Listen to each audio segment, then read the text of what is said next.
안녕하세요. 안석현 목사입니다. 지난 시간 알쏭달쏭 성경 개념을 해봤는데 처음 의라는 개념을 다뤄봤습니다. 많이 어려운 감이 있어가지고 제가 책의 표현에 연연하지 않고 제 나름대로 저의 언어로 설명을 좀 해드리고 본격적인 강의를 시작하려고 합니다. 의라는 것은 하나님께서 이 세상을 운영하시는 원리라고 생각하시면 됩니다. 그래서 창조 세계가 하나님의 그 질서에 의해서 움직여지는 거죠. 그것을 바로 의라고 하는 겁니다. 그런데 이 질서가 깨졌습니다. 하나님의 의가 망가져 버렸습니다. 왜냐하면 죄가 들어왔기 때문에. 그래서 하나님께서 죄로 망가진 세상을 하나님의 의로 잘 통치하고 다스리기 위해서 우리에게 말씀을 주었어요. 그래서 율법이라고 하는 말씀을 주었죠. 십계명을 기초로 하는. 그래서 그것을 잘 지키고 순종하면은 그 사람은 의로워질 수가 있습니다. 그래서 그 부분을 법적인, 도덕적인 개념의 의라고 할 수가 있을 것입니다. 하나님의 말씀을 잘 지켜서 의로워질 수 있다는 것. 성경에서 그런 식으로 언급되는 인물이 바로 마리아의 남편이었던 요셉, 그리고 욥기에 나오는 욥 정도가 되지 않을까 싶은데요. 하나님의 말씀을 잘 순종하고 율법을 잘 지킴으로써 이 세상이 죄로 타락하고 의로운 상태가 될 수가 없지만 그럼에도 불구하고 그 말씀을 순종함으로 하나님의 의로운 사람으로, 의로운 존재로 살아갈 수 있다라는 의미가 되는 거죠. 그런데 로마서의 표현에 의하면 의인은 없나니 하나도 없다라는 표현을 합니다. 사실 그 율법이라는 것이 내가 의로워질 수 있는 방편이 되기보다는 오히려 우리가 불의하다는 것을 지적하는 잣대가 되는 경우가 많죠. 그래서 율법으로 오히려 내가 하나님의 그 의를 온전히 이룰 수 없구나 하는 것을 깨닫게 만드는 겁니다.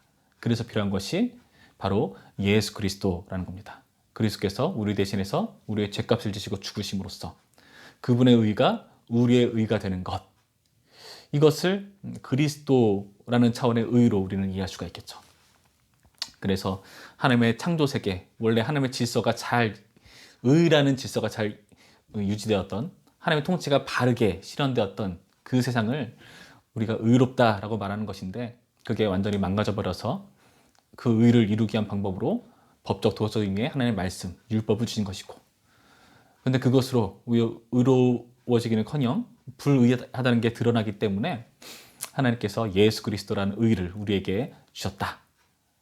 예전에 SBS에서 했었던 예능 프로 중에 꽃놀이패라는 프로가 있었어요. 보신 분 계시나요? 서장훈, 안정환이 나왔었던 유병재, 조세호 막 이런 사람 나왔었죠. 거기서 꽃놀이패의 컨셉이 뭐냐면 잘 해가지고 게임에서 승리한 사람이 좋은 집, 아니면 꽃집이라고 불리는 그런 집에서 살 수가 있고, 그렇지 못한 사람은 완전히 흙집, 흙수저들의 생활을 만드는 그런 굉장히 이분법적으로 확 갈라버리는 그런 컨셉의 예능 프로예요. 근데 어느 날 이 예능 프로를 좀 재밌게 하기 위해서인지 꽃길만 걷는 그런 사람들에게 어디서 잘 수 있도록 숙소를 제공했느냐? 바로 서장훈 씨의 집을 제공했어요. 서장훈 씨는 예능에서 어떤 컨셉을 가지고 계시냐면 되게 깔끔하고 깨끗한 성향이시잖아요. 되게 깔끔하게 이렇게 생활을 하시는 분이신데, 서장훈 씨가 난리가 난 거죠. 거기서 유병재, 조세호 씨가 서장훈 씨 집에서 가서 하룻밤 자게 된 거예요. 서장훈 씨는 흙집에 있고 여러분, 그 서장훈 씨의 집이 깨끗하잖아요. 왜 깨끗할까요? 주인이 깨끗하니까. 서장훈 씨가 워낙에 깨끗한 것을 추구하고 좋아하니까 어떤 물건 하나도 대충 놓지 않죠. 이 물건은 꼭 여기에 이 자리에 있어야 되고, 어떤 물건은 딱 이 정도 각도로 놓여 있어야 되고, 이게 서장훈 씨의 깨끗함을 추구하는 나름대로 방식이라는 겁니다. 여러분, 이것을 의라고 해봅시다. 의. 그런데 유병재 씨나 조세호 씨가 거기서 아무리 깨끗하게 생활하려고 해도 잘 주인의 원하는 만큼 되진 않겠죠. 막 화장실 들어가서 아무렇게 사용하고 그쵸. 막 서정훈 씨가 막 난리 나죠. 야, 소변 볼 때 앉아서 앉아서 해. 난리가 나잖아요. 나름대로 조세호 씨와 그 유병재 씨가 그 서장훈 씨 집을 잘 깨끗하게 쓰려고 애를 써도 서장훈 씨가 원하는 만큼 깨끗하게 쓸 수가 없습니다. 서장훈 씨가 나중에 뭐라 그러냐면은, 야, 그냥 가만히 놔둬. 내가 정리할 테니까. 라고 해요. 본인이 정리를 해야겠대요. 여러분, 이거를 생각하면 좀 쉬울 것 같아요. 하나님의 의라는 것은 서장훈 씨의 집처럼 그 주인의 의도대로 모든 물건이 놓여져 있고 운영되는 그 질서가 있는 겁니다. 근데 그 질서가 깨지죠. 그 조세호 유병재 씨 때문에 깨져버리잖아요. 그래서 그 질서가 깨져버린 것, 아무리 서장훈 씨의 눈치를 살펴보면서 이렇게 하는 거를 좋아하나? 이렇게 해야 깨끗하다고 하는 건가 하고 뭐 아무리 따르려고 애를 써도 결국에 그 집은 서장훈 씨의 원하는 만큼 깨끗해질 수가 없죠. 이게 법적, 도덕적 의의 한계라고 생각하시면 됩니다. 아무리 우리가 하나님 뜻대로 살려고 애를 써도 온전한 의를 추구할 수 없다는 것. 법적, 도덕적 그 율법의 의라는 한계가 있다는 거죠. 물론 잘 지키면 의롭겠지만 한계가 있다는 겁니다. 그래서 서장훈 씨가 결국에 야, 내가 치우겠어 하는 거. 그리스도께서 대신 우리를 위해서 죽으시고 부활하셔서 우리에게 의로운 길을 열어놓으신 것. 이런 그리스도의 의. 아마 이 차원으로 생각하시면 조금 이해가 쉽지 않을까 싶습니다. 이제 성경에 나오는 의라는 개념이 조금 이해가 되셨나요? 이거보다 더 쉽게 설명 못하겠습니다. 저는 일단은 이 정도 들어보시고, 용어는 좀 어렵지만 그 이야기를 생각하시면 좀 쉽습니다. 그 제가 말씀드렸던 이 서장훈 씨의 집 이야기를 좀 생각하시면서 하나님의 창조 질서가 운영되는 그 원리가 바로 하나님의 의이다. 그래서 이 온전한 질서가 이루어졌던 창조 시기, 그때를 우리가 지향하는 것. 말씀을 통해서건 그리스도를 통해서건 그 지향하는 모든 방향이 바로 의를 향해 있다라는 것. 이 정도 이해하시면 되겠습니다. 오프닝이 굉장히 길어졌습니다. 이대로 끝내야 될 것 같은데 그래도 다음 강의를 나가야겠죠. 바로 시작하겠습니다. 우리가 지난 시간에 개주경기의 예를 들면서 하나님께서 맡겨주신 그 소중한 교사라는 직무를 수행하는 데 있어 빈자리가 생길 때의 곤란함, 그리고 그것을 메꾸기 위한 남아있는 교사들의 그 분투, 이 정도 이야기를 다뤄보았습니다. 그 빈자리를 메꾸려는 게 쉽지가 않습니다. 그런데 하나님께서 감당할 만한 시험 밖에는 주지 않는다라는 표현처럼 우리가 때로는 감당할 만하니까 그런 어려움 가운데로 몰아넣으실 때가 있죠. 그래서 그 과정을 통해서 우리가 그 일을 감당하면서 어떤 일이 일어나는가, 바로 우리가 성장하게 된다는 것을 기억하실 필요가 있습니다. 하나님께서는 우리를 그냥 종처럼 부리려고, 우리를 그냥 일꾼으로 써먹기 위해서만 우리를 부르시는 게 아니죠. 여러분, 이 점을 분명히 하실 필요가 있습니다. 우리는 하나님께서 우리를 사용하셔서 하나님 잘 되라고 우리가 쓰임받는 게 아니라 오히려 정반대입니다. 우리가 잘 되기 위해서, 우리가 성장하기 위해서 하나님께서 우리를 부르시고 사용하신다. 여러분, 이 원리를 잘 기억하셔야 돼요. 성경을 보면은 모세의 경우가 대표적이라고 할 수가 있을 것입니다. 모세가 홍해 앞에서 이스라엘 백성들에게 아주 멋진 선포를 하는데요. 이 선포의 내용을 먼저 여러분 주목해 보시죠. 모세가 백성에게 이르되 너희는 두려워하지 말고 가만히 서서 여호와께서 오늘 너희를 위하여 행하시는 구원을 보라. 너희가 오늘 본 애굽 사람을 영원히 다시 보지 아니하리라. 여호와께서 너희를 위하여 싸우시리니 너희는 가만히 있을지니라. 아멘. 모세가 멋진 고백을 하죠. 너네는 가만히 서서 여호와께서 우리를 위해서 행하시는 구원을 봐라. 모세가 이러한 멋진 고백을 할 수 있을 만큼 성장했다는 것을 여러분 기억해 보시기 바랍니다. 이전의 모습은 어떠했습니까? 모세는 사실 예전에 하나님을 위해서 일을 하려고 했지만 그게 좌절되었습니다. 자기 동포를 위해서 애굽인을 쳐 죽이고, 이렇게 하면은 마치 자기 동포들의 어떤 지지를 얻게 되고 애굽의 왕자로서의 그 힘을 이용해서 뭔가 주님의 백성을 위한 일을 할 수 있을지도 모르겠다, 이렇게 여겼을지도 모릅니다. 그런데 결국에 그 결과 모세는 죽음의 위기에 직면하게 되고요. 그 자리를 도망쳐 나올 수밖에 없게 되죠. 그래서 광야에서 40여 년이라는 시간을 보내게 됩니다.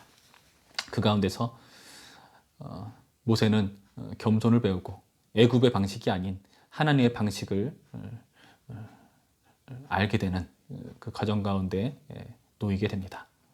하나님을 만나고 하나님의 지팡이를 손에 잡고 여호와 하나님으로서 역사하시는 하나님을 경험하고 무엇보다 실제로 이스라엘 가운데 부딪혀서 애굽 바로와 대면하여서 상대하는 과정에서 10가지 재앙을 경험하게 되죠. 10가지 재앙의 의도는 무엇이었습니까? 여호와됨이 그 재앙을 통해서 드러나는 거죠. 하나님의 여호와되심. 그래서 그것을 바로도 보고요. 온 세상이 보고요. 이스라엘도 보고요. 물론 모세도 봅니다. 그 과정을 통해서 배우는 거죠. 하나님께서 이 모든 신들을 물리치고 이기는 능력의 신이구나 하는 것을 깨닫습니다. 그런데 모세오경, 모세가 기록한 성경을 쭉 살펴보면 창세기의 멋진 기록이 나오죠. 1장을 보시면 창조 기사를 모세가 기록하고 있는데 그 기사를 보시면 그 수많은 그 애굽이 신돌로 여겼던 그런 존재들이 사실은 하나님의 피조물에 불과했다. 그 말은 여호와께서 단순히 그들보다 센 차원의 강한 차원의 신이 아니라 그들을 만들어낸 창조주 하나님이시다. 그런 고백까지 이르게 되잖아요. 모세는요, 그 과정을 통해서 하나님의 강하심을 배우고요. 그 모세오경에 쓴 기록을 우리가 살펴본다면은 이스라엘 백성들에게 그 하나님을 설명해 줄 때에 창조주 하나님으로서의 그 능력 또한 보여주고 있습니다. 모세가 홍해 앞에서 이처럼 담대하게 외칠 수 있었던 것은 이런 크신 능력의 하나님, 창조의 하나님을 경험했기 때문이지 않을까 하는 생각을 가져볼 수밖에 없는 것이죠. 우리를 사용하신다고 하셨을 때 하나님께서요, 우리는 이상한 겸손을 갖다 대면서 하나님 내가 준비가 안 됐습니다. 하나님 내가 부족합니다. 그런 핑계 대면서 그 교사의 자리를 벗어나려고 한다는 것입니다. 그러나 여러분 생각해 보시기 바랍니다. 하나님께서 우리의 부족함 모르십니까? 당연히 아시죠. 하나님께서 우리를 부르시는 것은 우리의 부족함에도 불구하고 우리를 쓰신다고 말씀하시는 것은 우리를 종처럼 부리고 빨대 꽂고 축적 빨아낸 다음에 이제 더 이상 빨 거 없으면 다 버려버리겠다, 그게 아니라 우리를 자라게 만드시겠다는 뜻인 것이죠. 우리를 성장케 만들겠다. 모세가 이런 과정을 통해서 성장하지 않습니까?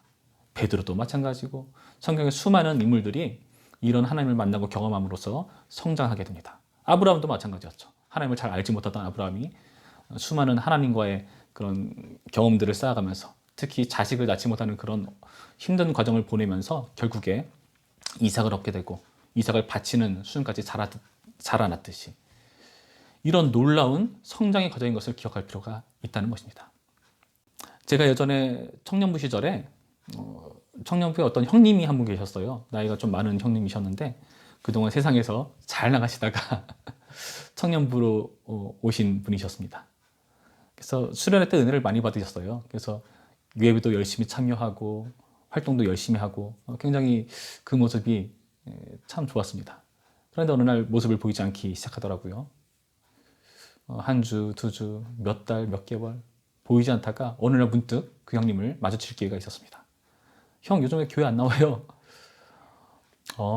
내가 정말 하나님 앞에 열심히 하고 잘하고 싶은데 내가 나의 모습을 보니까 하나님께서 기뻐하지 않는 모습인 것 같아. 나는 세상적인 부분도 많고 부족한 부분도 많고 그러니까 나 이런 부족한 것들을 좀 더 메꾸고 나서 좀 더 하나님 앞에서 좀 떳떳해지고 나서 교회 나가려고 지금 못 나가고 있어. 그렇게 말을 하더라고요. 안타깝죠. 여러분, 이 말이 맞습니까? 하나님 앞에서 과연 누가 완벽하게 쓰일 수 있을 만한 존재가 될 수 있겠습니까? 하나님께서 정말 이를 맡길 만한 사람을 찾으신다면 아무도 쓸만한 사람이 없을걸요. 하나님의 눈이 얼마나 높으신데요.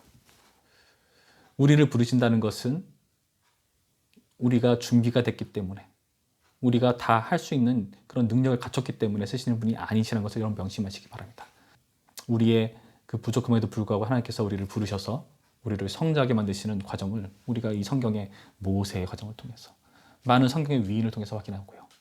그리고 우리의 모습을 돌아본다면 여러분 한번 돌아보시기 바랍니다. 교사를 하게 되면서 예전의 나의 모습과 다르게 성장한 부분이 있을 겁니다. 더 잘하고 깨닫게 된 부분이 있을 겁니다. 여러분 이 부분을 잘 기억하셔서 이 교사로서의 역할을 여러분의 그 이상한 겸손 갖다 대시면서 내가 부족해요, 자격 없어요, 그런 식으로 피하지 마시기 바라요. 좋은 기회입니다. 하나님께서 우리를 성장시키시는. 아이들을 키우고 맡기시는데 우리를 부르셨다는 것, 그래서 그 아이들이 중요하고 우리는 별것 중요하지 않다? 그렇지가 않고 우리를 결국에 키우시는 과정이란 겁니다. 여러분 아무쪼록 이 교사의 과정에서 성장의 기회를 뺏기지 마시기 바랍니다. 우리에게 자격 없음을 말하는 수많은 겸손들, 하나님 앞에서 겸손이 아니라 오히려 교만한 걸 수도 있습니다. 하나님 없이 나는 스스로 클 수 있다. 나는 스스로 잘할 수 있다. 그런 때는 여러분 오지 않습니다. 하나님의 일을 해가면서 우리가 성장한다는 것을 명심하시기 바랍니다. 그런데 모세도요, 이렇게 성장은 했지만 그 백성들과 광야 생활을, 그 여정을 해나가는 과정에서 수많은 시행착오를 겪죠. 그 이스라엘 백성들의 부족함을 보고 굉장히 속 썩이는 백성들을 접하면서 얼마나 가슴이 아팠겠습니까? 우리도 마찬가지입니다. 우리가 이끌어 나가야 될 우리 아이들 때문에 속상할 때가 있죠. 그래서 우리는 다음 세대에 대한 고민이 필요합니다. 그 고민을 이제 다음번 시간부터 다루도록 하겠습니다. 오늘의 질문 드리겠습니다. 오늘의 질문은 무엇이냐 하면, 여러분 교사로 헌신하게 되면서 여러분의 이전 모습과 달리 성장한 부분이 있을 겁니다. 한지 얼마 안 돼서 별로 없는 것 같은데요 싶을 수도 있으나, 여러분 한번 곰곰이 나의 모습을 잘 돌아보시기 바라요. 이전보다 더 한 걸음 더 성장한 부분이 있을 겁니다. 그 부분이 무엇인가 생각하시면서 댓글로 달아주시면 되겠습니다. 내가 교사를 하면서 예전에는 이랬던 부분이 이렇게 변화가 됐어요. 이런 부분이 더 성장했어요. 나아졌어요. 성숙해졌어요. 아이들에 대한 이해가 깊어졌어요. 성경을 더 많이 알게 됐어요. 등등 여러 가지 내용들을 여러분 나름대로의 그 교사를 하게 되면서 얻게 된 유익들, 나의 성장담들, 그런 것들을 들려주시면 우리 모두에게 큰 힘이 되리라 믿습니다. 수고 많으셨고요. 오늘은 여기까지 하겠습니다.